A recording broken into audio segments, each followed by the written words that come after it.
Salam Rahayu, salam sejahtera, salam budaya. Assalamualaikum. Halo dulur, mudah-mudahan sehat selalu nggih, selalu dalam perlindungan Tuhan Yang Maha Esa dan lancar selalu rezekinya. Amin. Pada tayangan kali ini saya akan membahas tentang tanda malaikat rezeki masuk atau berkunjung ke rumah Anda. Monggo disimak dulur, barangkali Anda pernah mengalaminya. Wilujeng Rahayu, sugeng midhangetaken.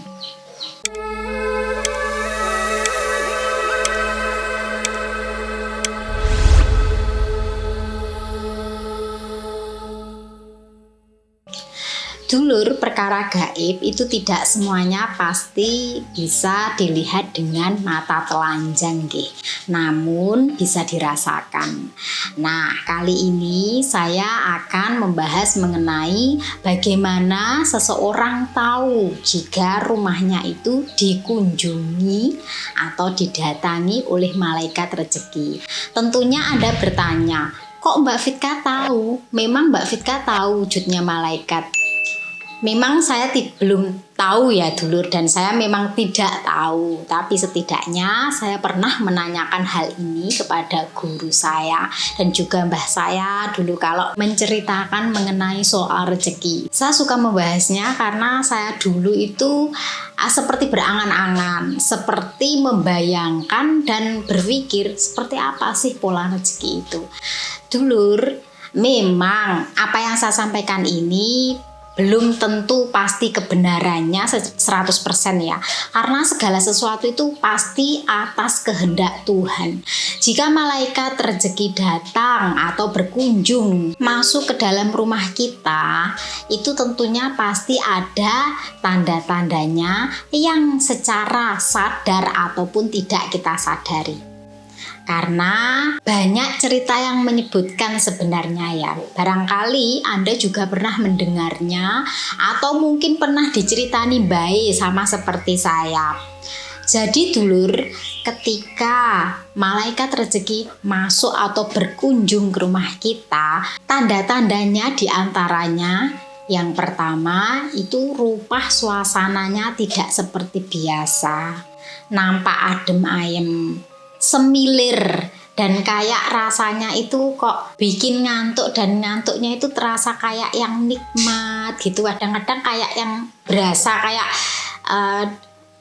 tertidur tapi tidak terasa gitu ya, silir gitu. Dibuat tidur itu kayak maksiut gitu, enak gitu rasanya. Jadi suasana rumah itu berbeda ya dari hari-hari biasanya, dan Anda pastinya bisa membedakan. Dan jika pada waktu itu tidak terasa atau tidak merasakan, biasanya di lain harinya baru tahu setelah Anda mendapatkan rezeki ya.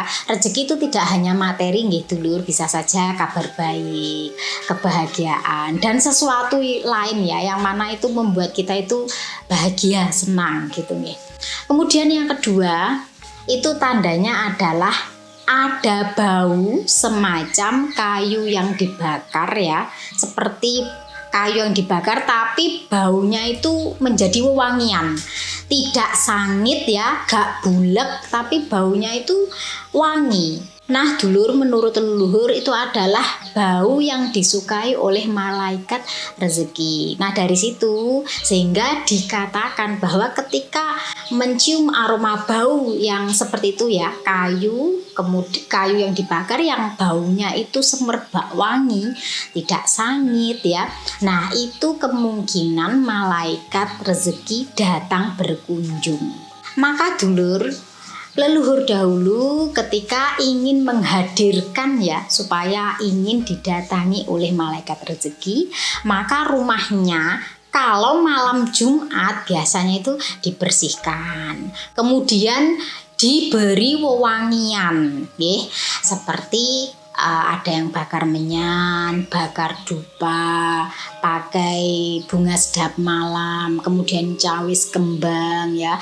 Jadi jangan diartikan hal yang seperti itu dikira mendatangkan makhluk halus atau makhluk gaib nggih dulur. Kita tidak pernah tahu ya niat seseorang, hajat seseorang, dan pikiran seseorang.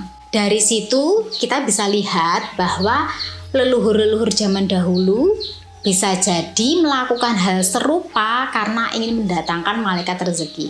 Dan biasanya selalu ya kayak gentong-gentong itu dipenuhi. Tidak ada air yang sat di rumah. Biasanya hal itu dilakukan setiap malam Jumat.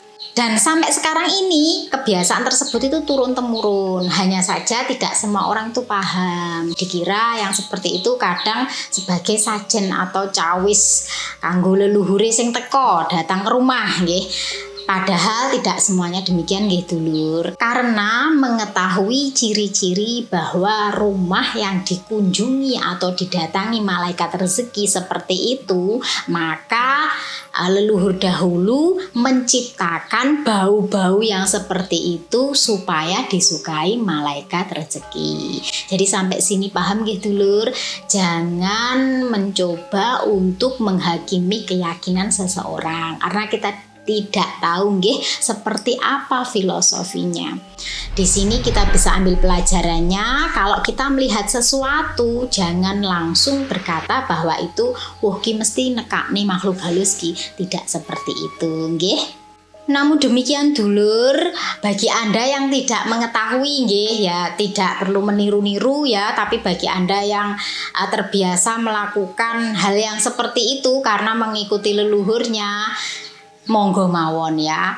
Dan kita melestarikan budaya Jawa kita nggih tanpa adanya penghakiman nggih. Kita tidak pernah tahu apa yang ada di pikiran orang dan isi hati orang lain. Kabeh tujuane podo, pengen nyedak marang sing kuwasa. Nggih, saya Fitri Ika, mohon maaf apabila mungkin penjelasan saya ini ada yang kurang atau ada salah-salah kata. Salam Rahayu, wassalamualaikum warahmatullahi wabarakatuh.